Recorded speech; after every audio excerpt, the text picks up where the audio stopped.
So my question is on vibrations.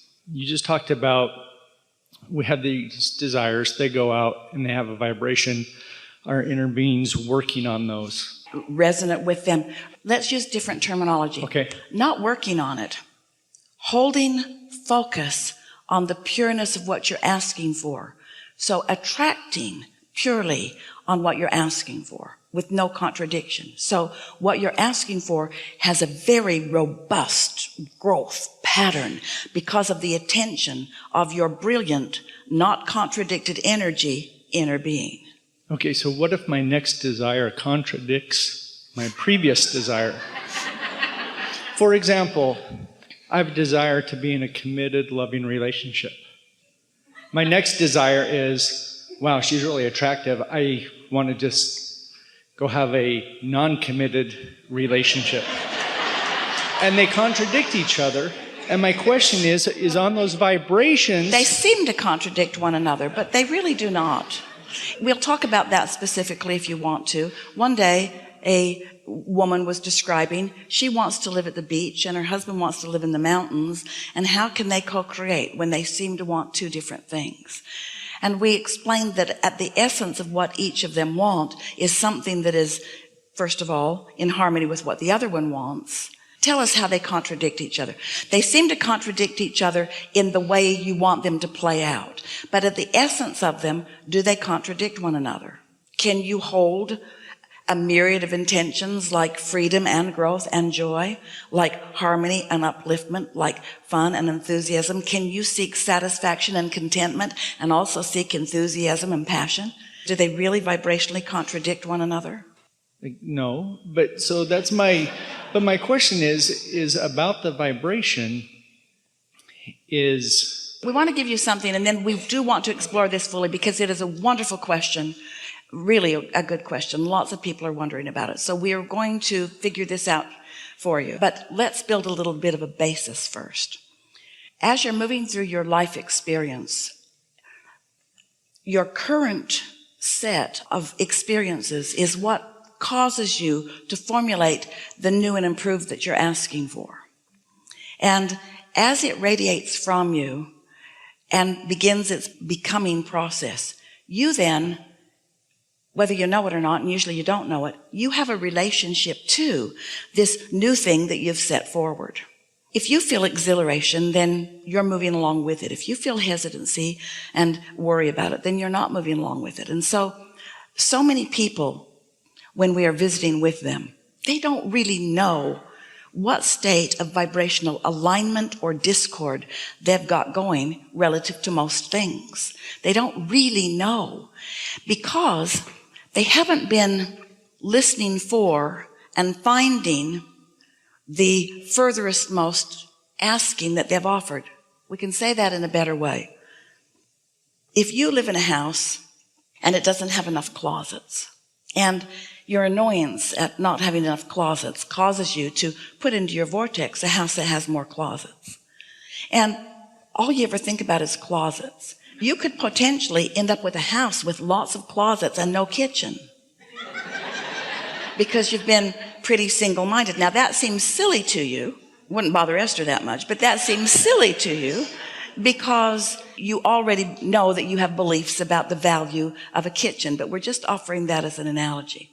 So a lot of times when we're talking to all of you and we're explaining to you how this all really works, and we say to you, so life causes you to ask and you're not up to speed with what you're asking for, but your inner being is. So it gets going, and then your work is to find some way to become a vibrational match to what you're asking for. It's during that process that you work the bugs out of what you really care about.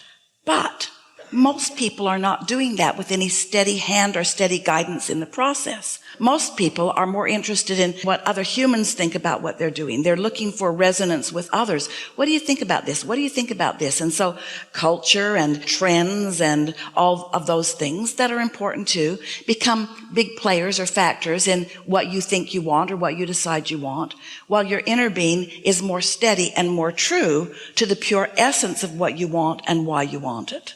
That's why you can always count on that. So something that we've been saying lately, because it's so prevalent and we so want you to hear it, is that We can talk all day, every day, year after year after year, and have been doing that, and write endless books and offer endless processes, and you all can be scrambling around trying to do your best to apply the processes. And in all of that, us explaining to you through words how this all works, it's just so many words to you. However, if life has caused you to want something, and you know it, you know you want it, at least for now, you know you want it.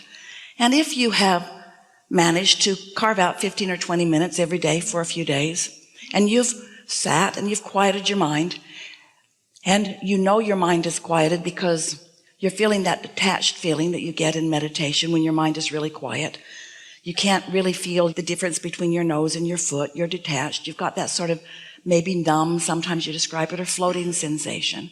So you're in that place of true detachment and non-thought. And then an idea drops into your mind. And because you've been meditating for a while, and you know what a quieted mind feels like, when the idea drops into your mind, you know you were in this receiving mode.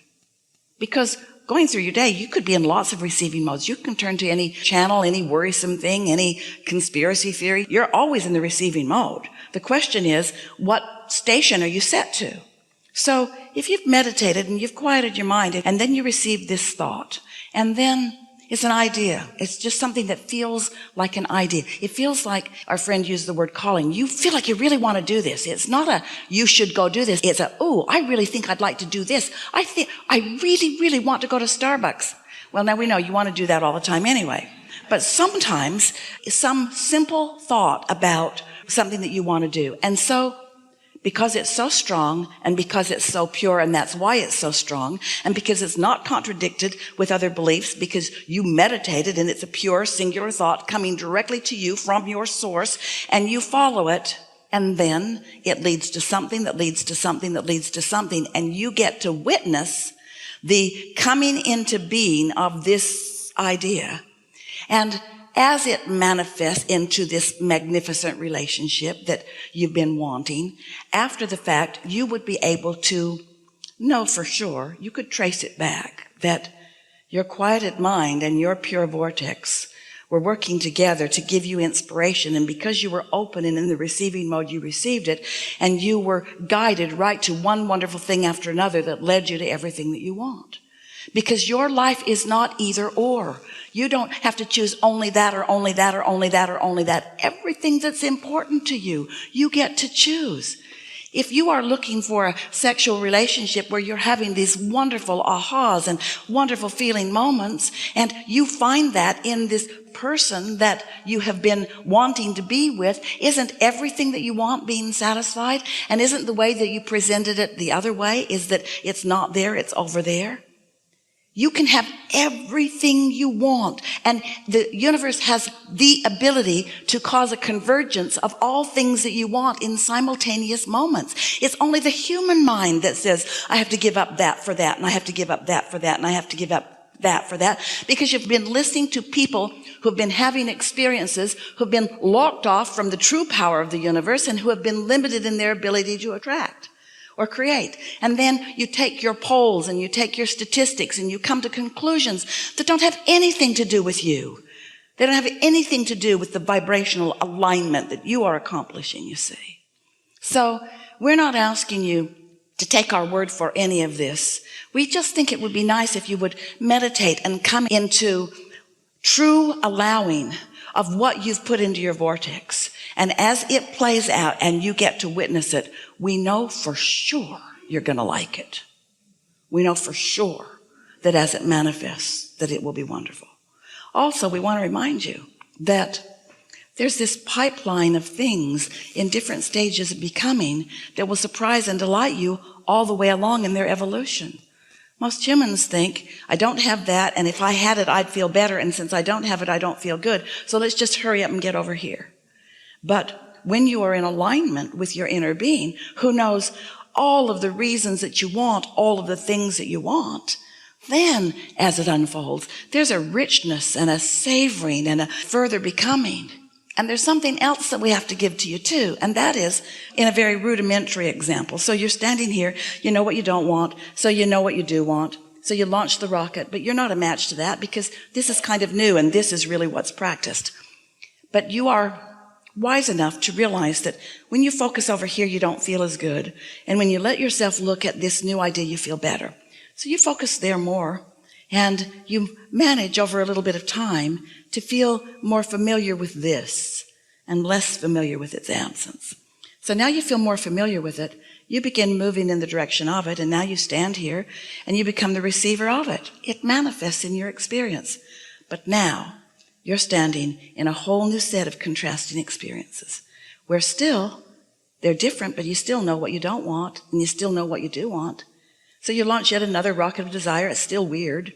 This is more familiar, but you're wise enough to reach for the thoughts that feel the best to you. So you lean more that way and more that way until this vibration is dominant within you and its absence is no longer. And now it manifests. And now you stand in this new place with this new manifestation and a whole new set of contrasting experiences. So some of what you're describing to us is as you're moving through time or as you're moving through life, you want different things at different times. But we really want you to know. We can't ask you to trust it because that's just silly. We want you to prove it to yourself. We just want you to know that we know that everything that you live causes you to be very clear vibrationally about something that you want. And the core of you, the main primary beingness of you is such that when life causes you to ask, it's the real deal. It's not a frivolous intention. It's something that is vibrationally important. And your inner being knows it. And your inner being focuses wholly and completely on those things. You will not ever meditate yourself into alignment and find guidance with this greater knowing about you and ever be led astray from who you really are. It just cannot happen. And Source isn't standing in some place judging what you're asking for and putting it in piles of rightness and wrongness and degrees of that. That's man's human spin-off of his conscious thought. That's not what's going on. You get to create, and Source joins you in your creation. And life is supposed to be good for you. And can be more and more. And what's more fun? What is more fun than to know what you don't want and feel it and get an idea of what you do want and sort of kind of feel it and then get that more shored up all the time and then have life keep coming to you to help you be more and more clear about what you want and who you really are. What you are all seeking, you came with this triad of intentions when you came into this physical body of freedom and growth and joy. And you knew you were so free that you could choose bondage in any moment. And you knew that growth was an inevitable outcome of being alive. And you knew that you would always be alive, that there is no death, there is no ceasing to be. So this triad of intentions of freedom and growth and joy, the freedom is a given because everybody gets exactly how they feel. And it's always fair. It's not even, but it's always fair. You always get what you're feeling. And the expansion is happening. So when you focus upon joy, when you care about how you feel, which means you reach for resonance with what your inner being knows about you, in the further and further discovery of that joyful resonance, the things that will flow into your experience, the well-being, the people, the ideas, the newness, the exchanges, the interactions, the prosperity, the vitality, the well-being. It's all there for you because you've put it all here. And it all is encoded with you because you put it there. And nobody else is going to snatch it away because you put it there. But nobody can force it into your experience. You've got to let it into your experience, you see. Thank you for that answer.